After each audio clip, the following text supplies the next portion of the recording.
Coach's Corner Cav fans, thanks for joining Mike and I again on this Monday afternoon. Another beautiful day. We had maybe the best weather we've ever had for a season that I can remember, with very, very little rain, and it's been had a little bit of chill last week, but for the most part, really great weather for all the games, especially. So, I'm going to look at Covington or review Covington game and introduce the St. Bernard Elmwood game that's coming up this Friday. They're out of Cincinnati. And then I'm just going to show some film today. It's actually a clinic tape that I did at the state clinic, and just show you kind of how things work when I make a tape.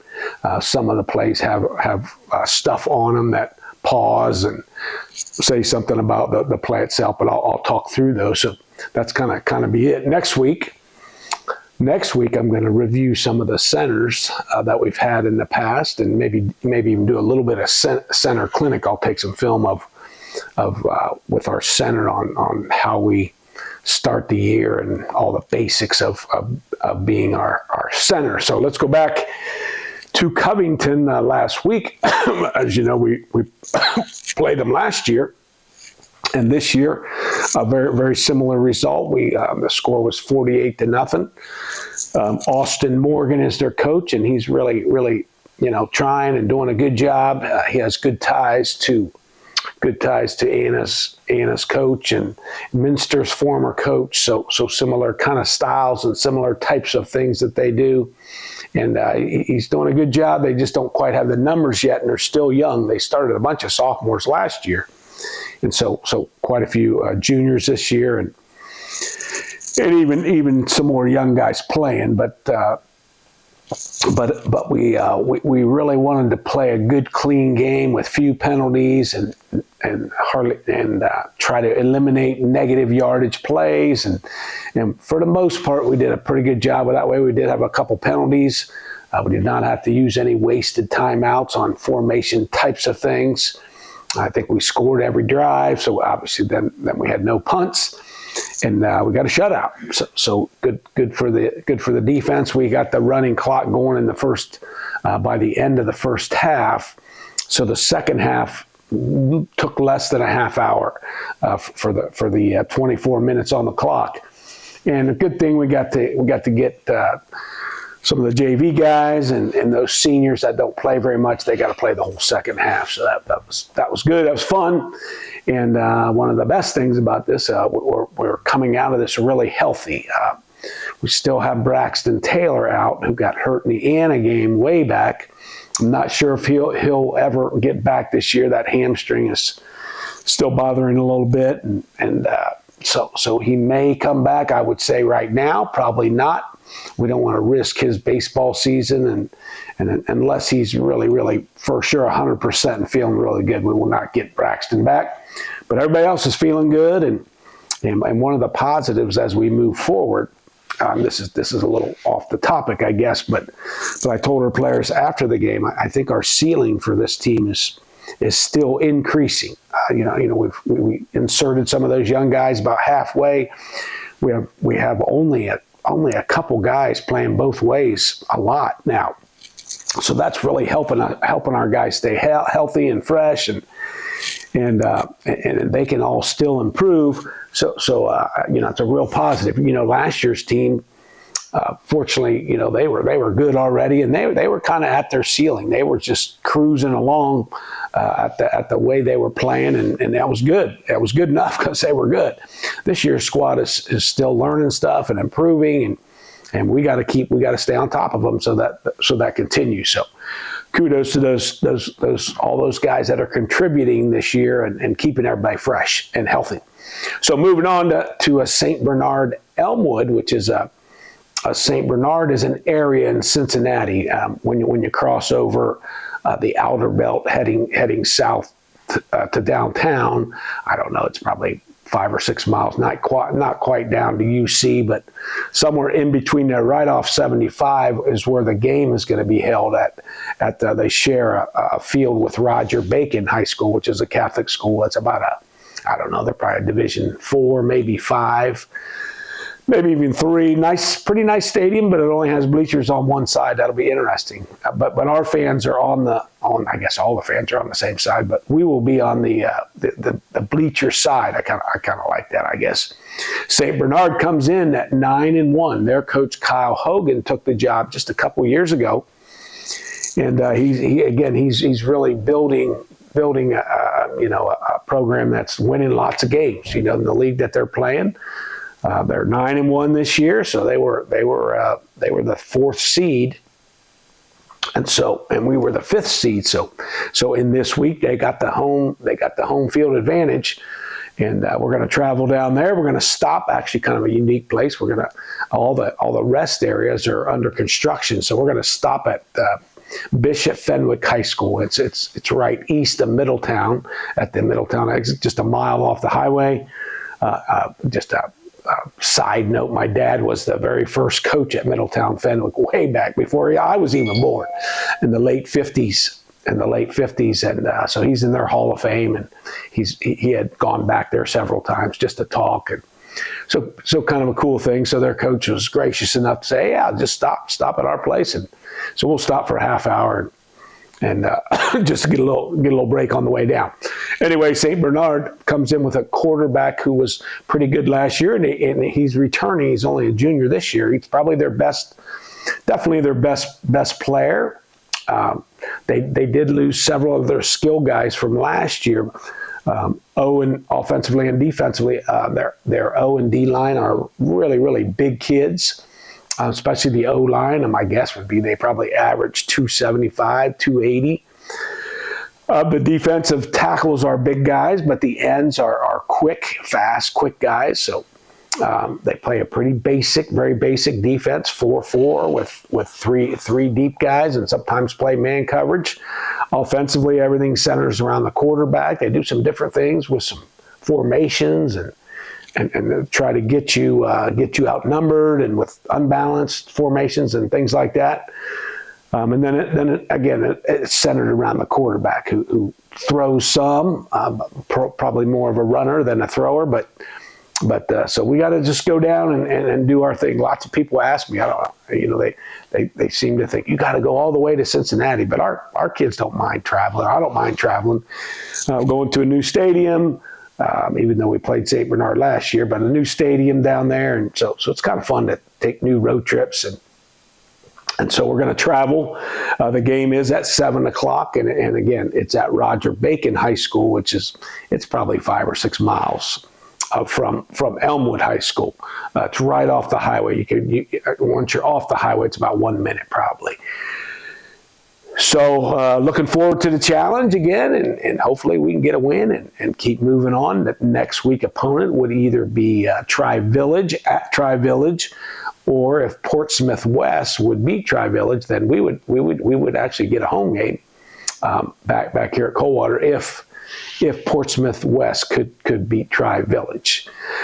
And so I'm going to pause here. We're going to watch a little film, and so we're going to get that set up for you here. Okay, here we go. Like I said, we're going to watch a little film. This is from the state clinic, and this is last year's team. And so this was a defensive clinic tape, and the name of the clinic talk was called "Do Your Job." And so several different plays with different plays by certain players, by team pursuit, about what we call stemming, about just the communication that goes along. And so I'm going to show you, I don't know, probably just 5 or 6 plays and explain some things here.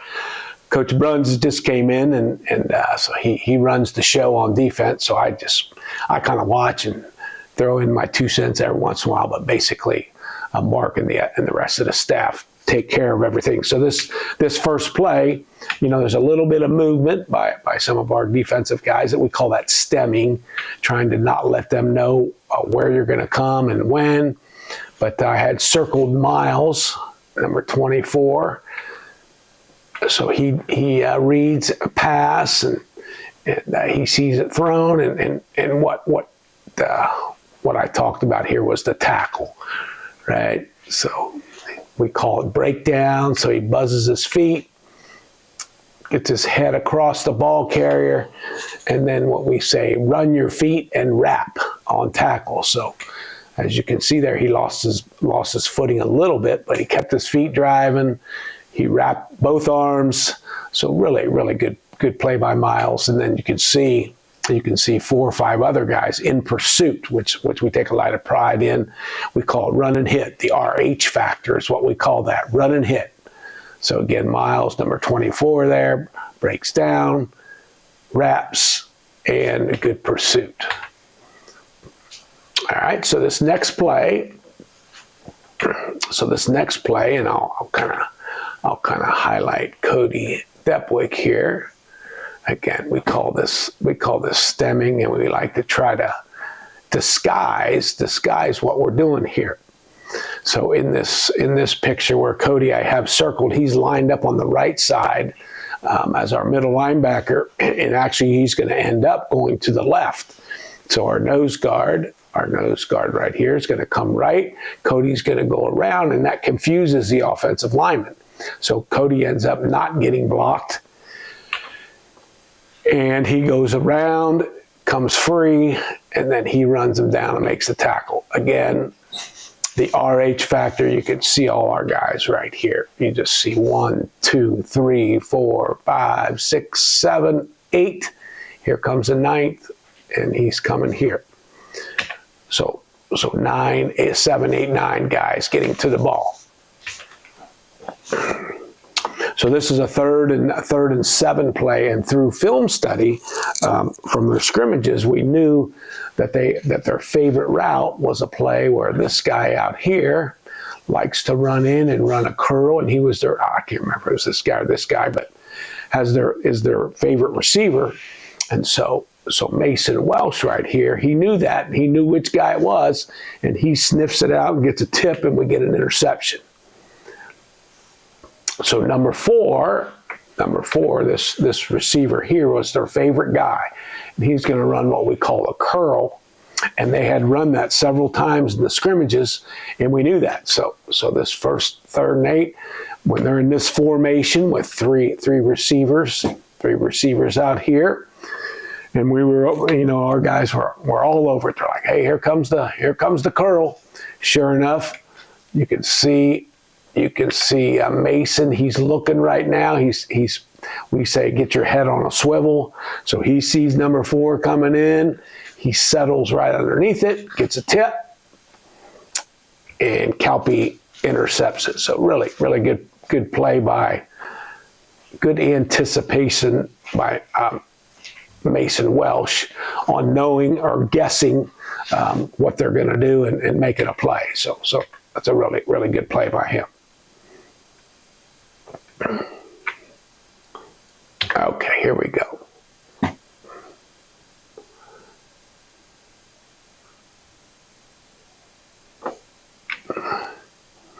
So the 2 things that we're going to watch here is, one, Will Berry is right here.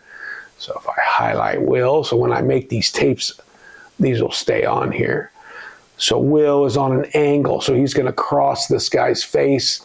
And when he dips and rips in there, these 2 guys and the running back, he kind of takes what we call a 3-for-1. And so he takes 2 or 3 blockers, and I'll come back to Brady here, but he takes 2 or 3 blockers, which then frees up these linebackers. So these guys do a lot of sacrificing up here by demanding double teams and things like that. So if we watch Will first, he rips down in there, and I'll pause it so you can get a good visual here. Right here. So he's maybe a little bit too high with his body position, but this guy blocks down because he penetrated a little bit. And so we got three guys all blocking 1 here. And so it creates a pile. And so as you can tell, Cody's pretty clean. And Sam Rissmiller right here is pretty clean. One of these guys, I'm guessing, is probably supposed to come out over here. So good play.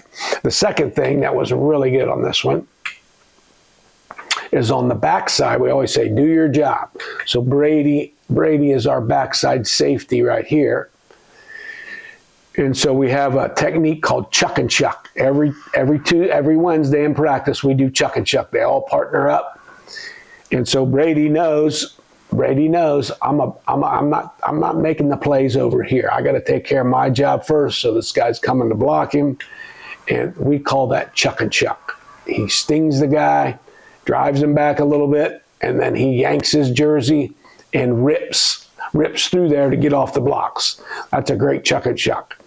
Now you might say, why is he way over there when the ball's over here? Well, he's got to do his job because the quarterback could keep the ball.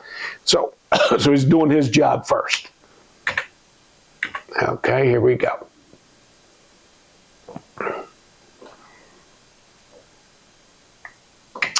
So on this play, I guess the run and hit factor, and Aaron Kaup here, who's an outside linebacker. Here's Aaron right here. Oh, let's see what we got here. Here's Aaron, and we call building the fence or setting the edge. So Aaron's going to try to fight and try not to get reached. We call getting reached or get hooked. And initially, he does a really good job, even though this guy right here hooks him, but he's doing a really good job because he wants to force the ball up in here if he can. Now they got, they're going to end up with a 2-on-1. So he does get hooked a little bit, but he does stay pretty good job staying on the line of scrimmage. And then as you'll see, all these guys take a good pursuit angle and run things down. So he's fighting.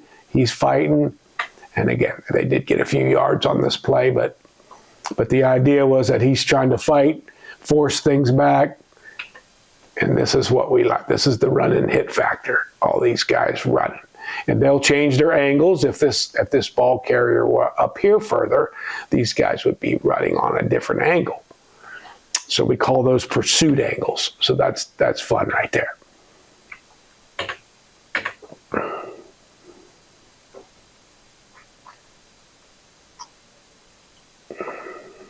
I'm going to skip that one. I'll see, just try to keep moving forward here.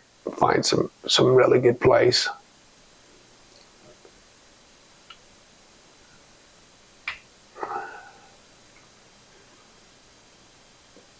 Again, Cody Depwig is disguising where he's going. He starts here, but he knows he's really not going to blitz and go. He is blitzing.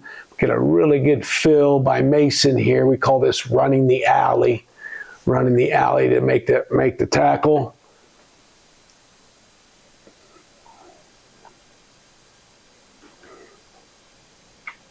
Miles and Owen does a good job of starting the fence. We can't let this guy get him hooked.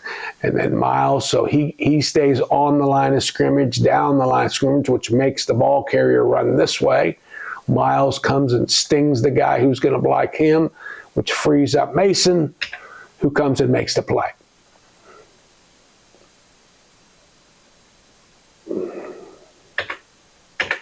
So that's a good job right there.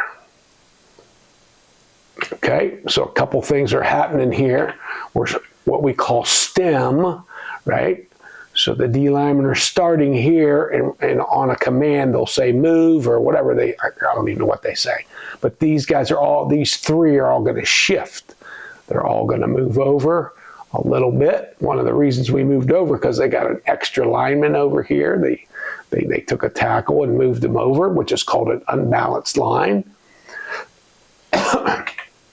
So they shifted. So that's called stemming. And now I'm going to jump ahead to the end zone camera because Noah Welsh does a great job of taking on a blocker. We say punch. He's going to punch this guy in the chest. He's going to peek into his gap. And it's not very often that these guys make a tackle when they do all that. But Noah does a really good job so we started on the center. We shifted over, like I said, because they got guard, tackle instead of so over here they have a guard tight end. So we shifted the front, so we stemmed to it. Noah stings him, gets in his gap and makes the tackle. That is a really good play right there. And then you can see the rest of the guys. This was the first play of the game last year versus Clinton Massey. So we kind of set the tone with that play right there.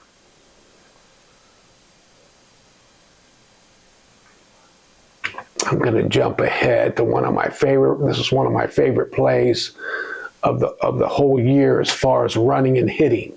So now we did make a mistake here a little bit.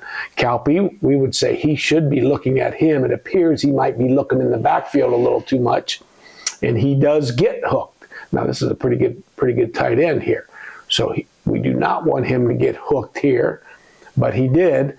But the rest of the crew was really running to the ball and getting off blocks. So this is one of my favorite plays of the year. So those linebackers, we call that scrape. These guys are all scraping flat. And Will stings his guys and runs flat. So this is just a fun play right here. One of my favorites of the whole season.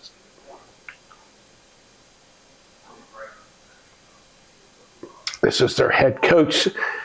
He's a really good guy. Their head coach. And so this is him right here. And I'm not sure what he was thinking when our guys are getting after their guys. Pretty dang on good. So here's the end zone visual of that. You can see Cody. Cody changes his angle. He's going to maybe try to shoot this gap, but he felt like he would have not been able to make it. So he starts stepping up a little bit, and then he changes his angle and gets flat. Again, it's really same with number 14, Mason. Does kind of the same thing. He feels the pitch. So hopefully that film was a little enlightening. Going through that clinic tape and just a few things on ways that we really watch our film and to help our kids and to help maybe some other schools that were at the clinic and things like that. So again, St. Bernard, Elmwood in Roger Bacon Stadium in Cincinnati, Friday night at 7. Hopefully you can join us.